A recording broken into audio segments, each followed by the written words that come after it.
Hey guys, what's up? So, sorry I'm a little late with this video, but I had to watch a couple movies before I could do this, and it is the January Blu-ray update. So, I got a decent amount, and let's try and do this in a little bit under 15 minutes, because I don't want to post two videos, so let's get started. The first two were actually, I got in December, I got them after Christmas, and I didn't include it in the Christmas video, because obviously I didn't get these for Christmas, so let's just get started. The first one is The Disappearance of Alice Creed. This for me was definitely a blind buy because I'd heard of it. I saw a trailer like months before and I thought it looked okay, but then I heard mixed reviews. Some people loved it, some people hated it, and I was like, $14.99? Let me check it out. And I'm so glad I did because this movie was awesome. This was like, you know, for a movie that's pretty much shot in one location for the entire movie, it was very entertaining. The story was really good, a lot of twists and turns, some great acting. I don't know, like it's like, it's hard to predict what was gonna happen, but it was very good. And I don't know what else to say, but definitely pick it up. The picture quality was absolutely amazing. It seems like these Anchor Bay movies are really good with the picture quality, and I guess I'll show you the disc. I'm gonna start maybe doing that. It's in this little recyclable case, which I don't really mind too much. I know a lot of people hate it, but definitely a surprise. Awesome movie.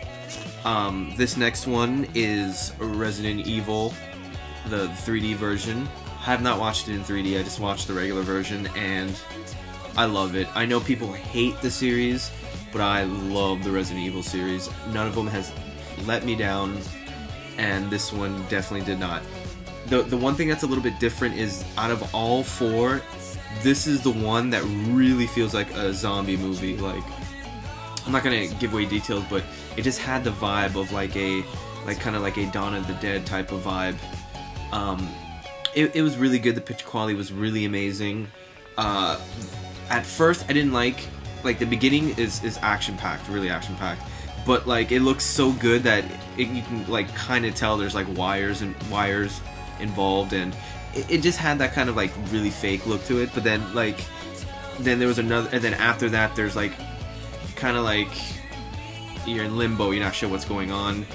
A lot of fade to blacks, which kind of bothered me at first, and then from then on, for the rest of the movie, I loved it. It was really good. I really enjoyed, of course, Mila Jovovich is awesome as usual, but I thought Ali Larter, who plays Claire Redfield, was amazing in this movie. She was so good. And this is the inside. She was awesome. I really like this movie a lot. Definitely pick it up for those who have a Blu-ray player. Next one is The Last Exorcism. Now, I was on the fence literally for like a good 4 or 5 days, wondering if I should keep it or return it, because I hear good things, I hear bad things, I hear really good things, and then I hear really bad things. So, and I'm like, because I knew, or I kind of know that like this is gonna be a one-time watch only, so I was like, should I keep it? Should I just rent it? And I was just like, you know what, screw it, I'll just keep it. And while I really did like it, well, I shouldn't even say really like it. While I did enjoy it, I definitely realized this is probably gonna be a one-time watch. It definitely was not as freaky or scary as I thought it was gonna be, or I thought it was gonna be like paranormal, but it really wasn't. I don't know. It's different, but definitely I would say rent this one. This is not really a buy, though it looked pretty good on Blu-ray. But this is a rent. Next one, And Soon the Darkness. You know this movie. Talked about it in a video. I like it a lot. Amber Heard's awesome. Enough said. Next one is Case 39, and this was surprisingly a lot more freakier than I thought it was gonna be. It was actually a lot more scarier than The Last Exorcism. At first, when I first started the movie, I was like, oh, I don't know if I'm gonna like it, but it definitely grew into like a kind of creepy, scary movie, and I dug it. And I'm not really a big fan of Renee Zellweger at all, but you know, she did her thing in this movie. I mean, I don't know if I would recommend this to everybody, but you know, if you're into like the horror genre and you feel like watching a pretty good horror movie with like a freaky kid, definitely check this one out. Next one is Dinner for Schmucks. It was good. It wasn't great. I was hoping it would have been a little bit more funnier. It kind of has this like weird humor to it. That's, you know, it's not like your usual Steve Carell movies. This one, I guess, had a little bit more heart. You know, it wasn't flat out like balls to the wall humor, but it was pretty good. What else do I gotta say? Yeah, it was okay. It wasn't the best movie I've ever seen, but it definitely wasn't as bad as people are saying, because people are like shitting on this movie. It wasn't that bad. It was pretty good. Next up is a badass movie. We go from, you know, that nice little transition. Machete. This was awesome. I was not expecting it to be that great. I thought it was going to be pretty good, but this blew me away. It was so over the top. A lot of holy shit, or so ridiculous that you kind of had to laugh. It was just really friggin' entertaining. I kind of wanted this to be like a 2-hour movie, even though, was it 2 hours? Hour and 45 minutes. I wish this was like 2.5 hours. A lot of great appearances in this movie. Steven Seagal. Where has he been? And you know, everybody was just great in this. It's a damn good cast for a movie like this. You know, you weren't expecting the cast that it had, but really, really great movie. Definitely, this is a must purchase for sure, and it looks really good, surprisingly. And I know Jessica Alba and Michelle Rodriguez is in it, but I personally prefer Michelle Rodriguez. But that's just me, so, or at least in this movie. Next up is an amazing, fantastic movie. It is Social Network. Friggin' awesome. Looked amazing. I haven't really watched the special features, but the packaging was and is amazing. I mean, look at that. I've yet to see a Blu-ray movie look this amazing. It is badass. And it definitely, you know, after watching it again, I love it. There's no doubt about it. Fantastic movie. You got it for $16.99. Steal. This is a must-own in your collection. Enough said. And Rashida Jones is awesome, and she's in it. This next one was friggin' amazing. I can't say enough. This is... You have to watch this, and it's Piranha. I bought the 3D version. Have not watched the 3D version, but I absolutely loved this movie. It is so over the top. It's boobs, blood, and I can't think of another B word to go with it, but it's just crazy. I'm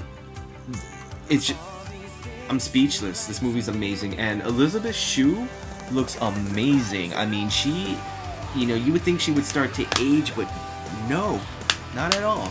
Fantastic, fantastic, fantastic movie. Next up was Buried. Actually, I didn't think I was gonna like it, and I wasn't gonna buy it, but I said screw it. My girlfriend and I, we split this movie, so I was like, alright, I'll get it. And it was really good, really intense, and I was really surprised at how entertaining it was, seeing as how he's trapped in a coffin for the whole entire movie. So it really, really good acting, and I was impressed with Ryan Reynolds. After about the first 20 minutes, it definitely gets really, really exciting. But first 20 minutes, I was just like, oh man. Picture quality was, I mean, it was okay. I mean, it was what it was, you know. He's in a box. Next up, I wasn't gonna buy this, but then I didn't even know about it till I saw it, and I was like, yeah, I want to see it. And it's Death Race 2, the unrated, straight to DVD Blu-ray. I like the people in it. You know, Danny Trejo is in it, Sean Bean, what's his name, Ving Rhames. What I like about this movie, I mean, it has the Asian guy from the first movie, but what I liked is this is a prequel, and I like how it kind of tells the story of how Frankenstein became Frankenstein, which is the main driver in the beginning of the first movie. Really good, really amazing picture quality, and it's for a straight to DVD. It was really good. Really surprised by it. Next up is a kind of like a bank heist type of action thriller, and it's Takers. Really good. The action was good. I like the ensemble cast. It's like I guess the biggest star in the movie is, I guess, Idris Elba, and maybe Matt Dillon, and maybe Paul Walker, but it's like guys that you've seen before. Surprisingly, I like Chris Brown. Wasn't that good, but they gave him like a really awesome scene, really awesome chase scene, which was like amazing. You gotta check it out. But this is definitely a cool watch. It's not the best movie, but it's good.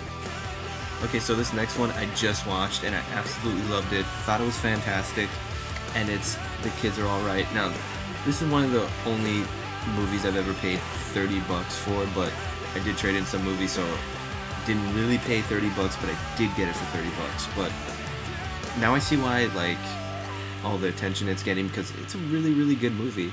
I thought the story was really good. I thought the acting was really good, and I thought the setting was really good.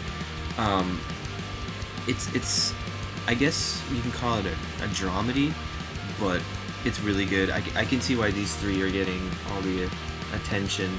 I mean, out of the three, I thought Julianne Moore was the best out of the three, and I'm kind of upset that she didn't get the Best Actress nomination, but Annette Bening did, although she was good too. But it was a Julianne Moore show on this one. Really fun movie, and a little depressing at times, but it's really good. Definitely check it out, and it had amazing picture quality. Though it took forever to load on my PS3, just because, you know, Universal is 50 ads, and then you can't skip them. It's so stupid. And then finally, the last movie is Red. Haven't watched it yet. It's the only one I didn't get to, but I wanted to upload this video. But I did buy the $13 Target version. I didn't really care for the features. The only thing I'm kind of upset about is that I didn't get the slipcase. But, you know, whatever. I don't mind paying $13 and not getting a slipcase. But it looks good, and I'm looking forward to checking this out. Apparently it's a DC comic, so that should be fun. So anyways, guys, thanks for watching. That was my January Blu-ray update. My three favorites, and I'm only going to talk about the January ones, so the first two won't count, but these three are absolute must purchases. At least that came out in January for sure. You gotta get these three. Fantastic. So guys, thanks for watching. Check out Everybody in Everyday January videos below. And I will see you guys tomorrow.